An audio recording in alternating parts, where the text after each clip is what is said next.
dari Jakarta dan Surabaya. 100 peserta di Jakarta, 150 peserta di Surabaya. Kalau pesertanya dari mana? Di seluruh wilayah Indonesia. Tempat pelatihannya 2 tempat, Jakarta dan Surabaya.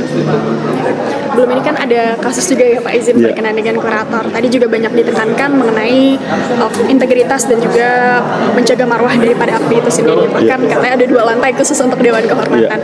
Boleh disampaikan mungkin Pak bagaimana API menjaga dan melakukan pengawasan berkenaan dengan integritas anggotanya?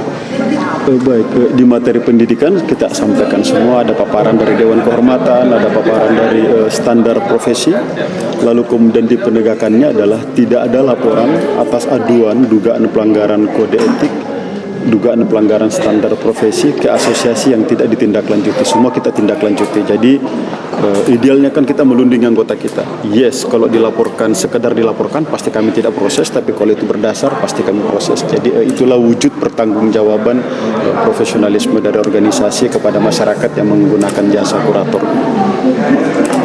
Sedikit penegasan tema pendidikan kali ini apa? Ya, sebenarnya kita berdasarkan hasil rapat koordinasi para pengajar yang diselenggarakan oleh Ketua Dewan Sertifikasi ya.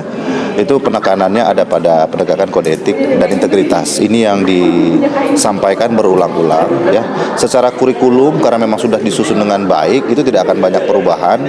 Tinggal kita menambahkan bagaimana sikap AKPI terhadap beberapa ada peraturan-peraturan teknis yang baru saja muncul, mungkin itu yang dibahas.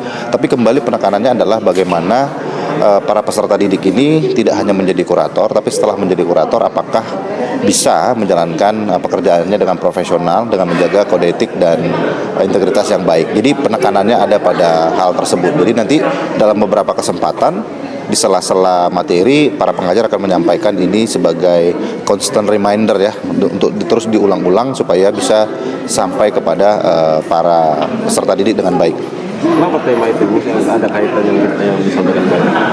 Ya, kalau kita melihatnya begini, hubungan antara pekerjaan kurator dengan bisnis ini kan sangat dekat ya, dan semakin banyak kesempatan bekerja, semakin banyak keterlibatan dari kurator, semakin besar ada kurator yang terpleset sebenarnya, kan begitu ya kalau kita ngomong teorinya. Nah ini yang mau kita jaga ya, kita jangan sampai paling tidak kita sebagai organisasi, sebagai institusi sudah memformalkan cara-cara untuk menjaga dan menegakkan hal ini. Kalau toh nanti ada satu saat ada 1 atau 2 anggota yang ini, tapi itu sudah di luar dari rel yang sudah kita tanamkan dan ajarkan gitu. Terima kasih. Ya. Mungkin sebagai penutup boleh disampaikan harapan terhadap peserta daripada angkatan ke-32 ini Pak? Iya, harapan kita adalah mereka mengikuti pendidikan ini dengan baik. Di AKPI tidak ada yang diajarkan selain ketentuan peraturan perundang-undangan. Jadi menjaga integritas, memastikan mereka bekerja sesuai dengan ketentuan perundang-undangan. Karena apapun hambatan dari luar kadang dianggap profesi kita dikriminalisasi, tidak ada yang perlu dikhawatirkan. Karena kenapa? Kita bekerja based on peraturan perundang-undangan, dan itu yang terus kita tekankan. Mudah-mudahan selama 2 minggu ini mereka mengikuti dengan baik, karena ujian kita juga lumayan ketat, 2 tahap, ujian tertulis, lolos, ada ujian lisan lagi, sehingga pemahaman keilmuan dan akan diuji nanti di dalam ujian lisan tidak sebatas di atas kertas, tapi kira-kira secara karakter, secara integritas memang layak nggak dia terjun sebagai kurator nanti. Itu yang kita harapkan. Oke. Ya, baik. Terima kasih banyak Terima kasih. Pak.